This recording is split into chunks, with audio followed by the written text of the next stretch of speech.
Hello everybody, welcome to another week. And this week I'm going to be talking about a topic that is a little bit personal, but I think it should be personal to you too, and it should be interesting to you, I feel. Because most people come to me, a lot of people come to me all the time because I'm a pastor of this church, and we have churches all over the world. We have churches in over 40 countries of the world, and so I have all kind of leaders around me, and people ask me these questions, keep on coming over and over again. And the question is, what are the qualities you most value in people? So what are the qualities you most value in people? So I want to answer that question today, and I think it will be a blessing to all the people who are going to be watching our program. So what are the qualities I most value in people? What are the qualities Pastor Sunday values most in people? What are the qualities I value most in people? Well, the first one I think I should start with is, maybe I should talk about that tomorrow, but let's talk about that, the qualities first. Let's talk about why we all have a list of what we prefer to see in other people. I'm sure you have your own list. Even if you don't have the list, maybe you never thought about it, maybe you never sat down to make a list of what you value in people, but within you, deep within you, there are some things you desire to see in people you hang out with. There are some qualities, there are some preferences that you aspire or desire or you wish to see in the people closest to you. For example, I don't think you marry your wife because she's just like all other women around.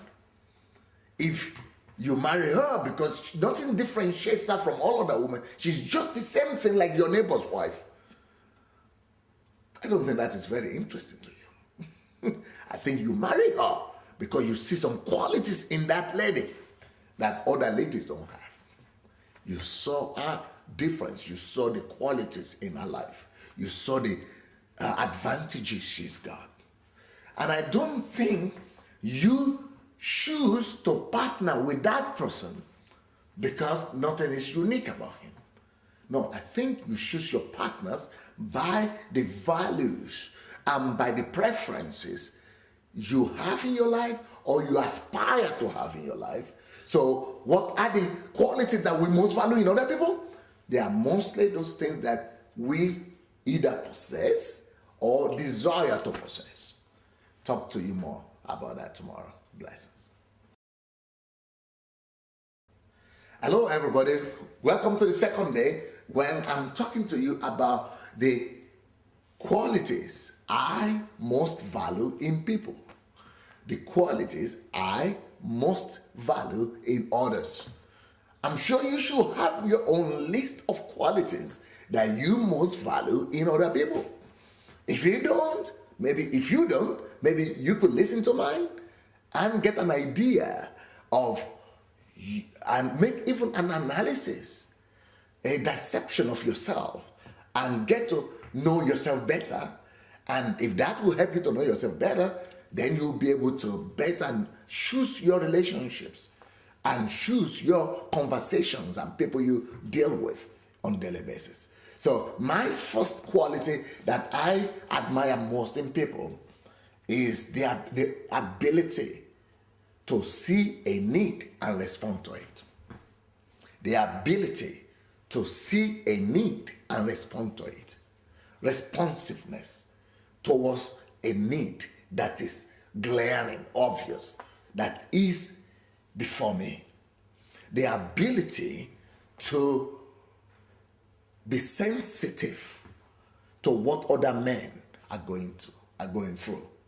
The empathy, the compassion that drives you to be not indifferent to what other people are experiencing. This is not a very good illustration, but this is just what I felt. There was a time I visited Japan, Jamaica. And then it came back to me again when I visited Mexico. And while in those countries, it puzzled me to see that America is only a few hours away from these countries. And I'm sorry to say that some of these countries, they are the countries where some of the poorest people in the world live. Look at Haiti, just a few hours flight from Florida. And it's the poorest nation in the world. I can't just understand why people live, why such a great nation like America is seeing the suffering of all these other nations nearby.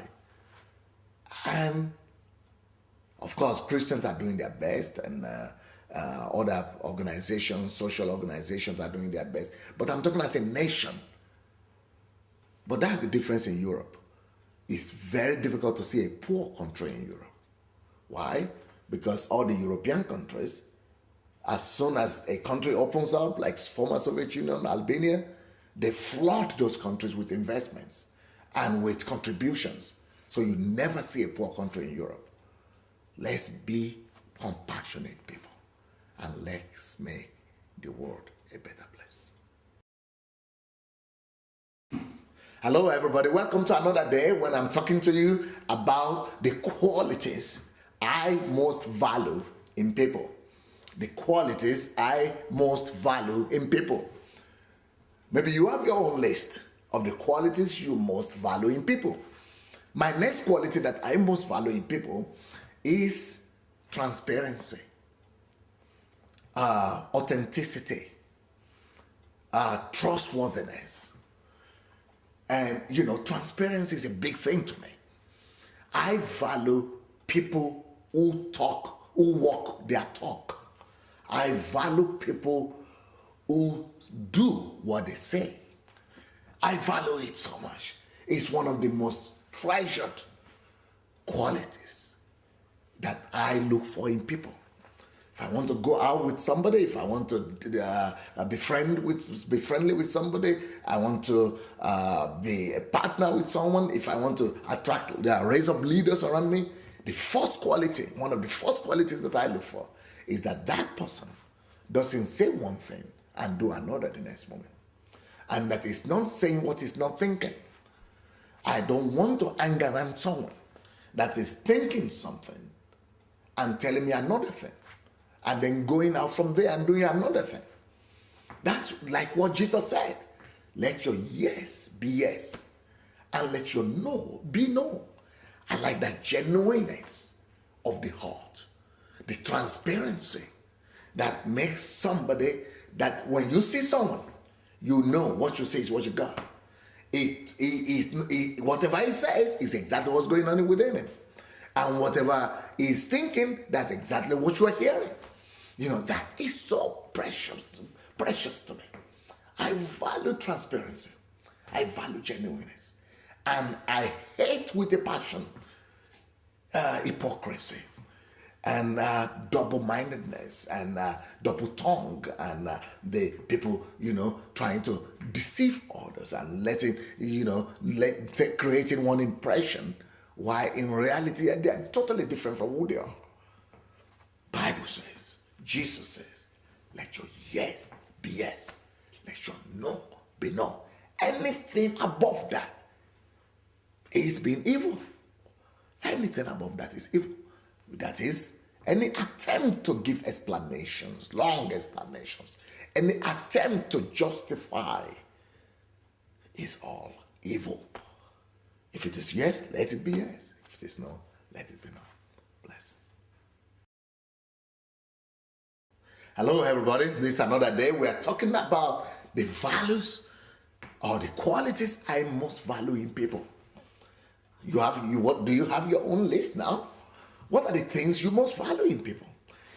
Our philosophy of life, our principles of life upon which we have built our own lives, They normally dictate to us what we look for in other people. When it comes to Pastor Sunday, when it comes to me, one of the qualities that I really appreciate in people is an attitude of gratitude. Gratitude and thankfulness. You know what I think? I think if you are not grateful, you are not qualified for any blessing. An ungrateful person is not qualified to receive any blessing from God. Because if you are ungrateful, you will not just not be thankful, but besides that, you are going to abuse the person who is showing kindness to you. If you are not thankful, if you are not grateful for what people do to you or for you, you are going to come back to accuse that person that they are not doing enough for you. Or whatever they are doing for you, they're doing it out of their own self-interest. An ungrateful person is a dangerous person. Judas was an ungrateful person. Yeah, Judas, yes. Judas sold out Jesus because of lack of gratitude. Ungratefulness led him not to see the motives of Jesus. He was looking for the weaknesses of Jesus. Ungratefulness made him to forget where Jesus got him from. Ungratefulness made him to forget that he was nobody till he met Jesus. Ungrateful people, they are selfish people. You remember the situation when Jesus healed the 10 lepers? Only one came back to say thank you. You know why? They were concerned only about themselves. They were concerned only about their own self-interest. They were only concerned about their feelings. Well, I feel better now. Well, I'm healed now. So, why should I go back? I'm okay. They are only thinking about themselves. Egocentric, selfish people are ungrateful people. Let's develop gratitude and an attitude of thankfulness, and it will make our lives better and will make the world a better place. Blessings. Hello, everybody. Welcome to another day when we are discussing about, I'm just opening my heart to my friends and to people who listen to me, people who count me as their mentor or their leader or just somebody that is worth listening to. So many people ask me this question all the time, and that's why I feel I should share my heart with you. So one of the things, the next quality that I value most in people is the ability to take responsibility upon yourself. The ability to be responsible. Taking responsibility for your life, taking responsibility for your surrounding, and taking responsibility for your society, for the larger society. The ability to take, not to weave responsibilities and say, well, I don't know what's happening. Well, I don't care for that. That's not my job. Well, that's my job description. That was not put there. I was not told to. Hey, if you are irresponsible, then you talk like that. If you say, well, in my job description, they didn't tell me that. It is the secretary's job description. If you really care, and you are a personal responsibility, if you see a need, you will respond to it. A responsible man sees a need, and the need itself compels him to want to do something about it. What do you do about the needy around you? What do you feel when you see people going to hell around you? Does the sense of responsibility come upon you to want to talk to them and challenge them to consider eternity?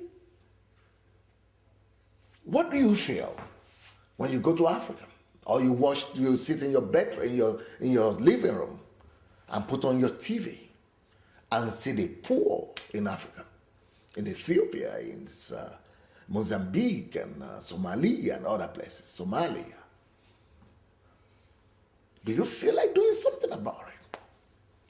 The sense of responsibility is the willingness to respond to a need that is around you. That's what Jesus was trying to tell us in the story of the Good Samaritan. Well, you know who passed by that man that was wounded and was lying down dying? The priest. The very person who was supposed to respond to that need. He passed by and never noticed. Maybe he noticed, but he had other priorities. Then the Levite saw the needy man and passed by. No sense of responsibility. But the Good Samaritan had his name cemented and erected in history, a monument and a statue through all ages was established in his behalf. And today, anywhere people read the Bible, they read the story of the Good Samaritan because of the sense of responsibility that he had. Let us begin to take responsibility, not just for our lives and the lives of our family members, but for the needs of those around us and for the needs of the larger society and of our nations. God bless. Hello, everybody. Welcome to another day. Another day of grace, another day of joy, another day of victory. Well, this week is just when I'm opening my heart to my friends and to people who are interested in listening to my opinion about things. And people are asking, what are the qualities you most value in people? Well, one of the qualities I most value in people is the focus. Oh, I like being focused myself. I value focused people. If I see people who are focused, I'm ready to go to the moon with them. I am ready to take them to any height. If I see people who are focused, who are concentrated into who are concentration on what they are doing, people who are concentration, high level of concentration, high concentration level, who are focused and pursue their goal, the willingness to pursue. If they are focused on pursuit of a given agenda, of a goal that is living, they are living not just anyhow, but they are living for a given goal, an objective. Oh, I love this kind of people. I love them. And you see, I love focus in the life of Jesus. When Jesus was on earth, he could have been distracted by a lot of all the successes he had. I mean, he had high level of dimension of high level of success. He had more healings than anybody else. He had more miracles than anybody else. He had more salvation than anybody else. But he was not distracted from the main focus and which from his main goal. And his main goal was to go to the cross, was to go to Jerusalem and give his life. He didn't allow all the things happening around him to distract him. And then when he was on the way there, even his closest people, his disciples, were trying to stop him from moving ahead to fulfill his calling and purpose. But Jesus will not be balked. He said, no, get away from me, Satan. I'm not going to be distracted. I'm going to focus on my goal. Then he was also faced with the reality of pain. And Jesus would not be balked. He would not allow pain to stop him or to shift his focus. So when he was in the Garden of Gethsemane, he was praying that God, even though his spirit was willing, but his flesh was weak, but he never lost that focus. Another wonderful story, about wonderful encouragement to me about focus is the story of Nehemiah. Nehemiah was so focused on building the walls of Jerusalem, on the assignment that God gave him, that even the distractions of the enemy, of the Sanballats, and will not bug him, will not stop him. He said even to the extent that he will hold in one hand the building materials to build, continue building, and on the other hand, he will hold a weapon to fight off the enemies. Focus. That is focus, high level. And I love focused people. Well, blessings. Hello, everybody. Today is another day that we are continuing to talk about what Pastor Sunday value most in people, the qualities that I value most in people. And, this might be a blessing to you, but today is the last day. I've talked about a whole variety of things that I really love in people this week. If you want to get a list of them, just go from Monday to Sunday, to today, and you'll see those other lists that I've mentioned, I've spoken about today and before. But today, I want to talk about one of our qualities that I think is, for me, probably the most important. But I never knew it was as significant until I began to work with people as a pastor. This quality is the ability and the willingness to pay whatever price it takes to reach your goal. The willingness to pay whatever price, to sacrifice and pay whatever price necessary to reach your goal. Growing up in Africa, not too many people had opportunity to study, opportunity to live well, opportunity to improve their lives. And so in Nigeria at least, most people fight for that opportunity. Most people are willing to do anything just for them to give them an opportunity. I grew up in a village of 40 houses or huts, and that poverty was the order of the day. I never had shoes till I was 12 years old, and most of the time I never even had clothes to wear. We were all desperate. Not just me. I was just one of the regular poor guys in the city, but in this village. But everybody was willing to do anything, even just to eat. But when I got to Europe, I was so shocked, because I thought that if you could show a person what steps to take to improve their lives or to gain or acquire success, if you tell them, for you to become a millionaire, you need to do 1, 2, 3. Or for you to be successful, you need to do 1, 2, 3. Or for you to improve your life, you only need to do 1, 2, 3. If you could show somebody the pathway to success, that they will be successful. That is what I thought most of my life, until I began to meet people in Europe and America that have the possibilities and opportunities to be successful, but are unwilling to pay the price, to do what is necessary to get the result they wanted. So they want the result, but they are not willing to pay the price for it. I never knew there were people like that in the world. But when I discovered this, I began to value people who really are willing to sacrifice and pay any price to get the result they want. I hope this week has been a blessing to you. Bless.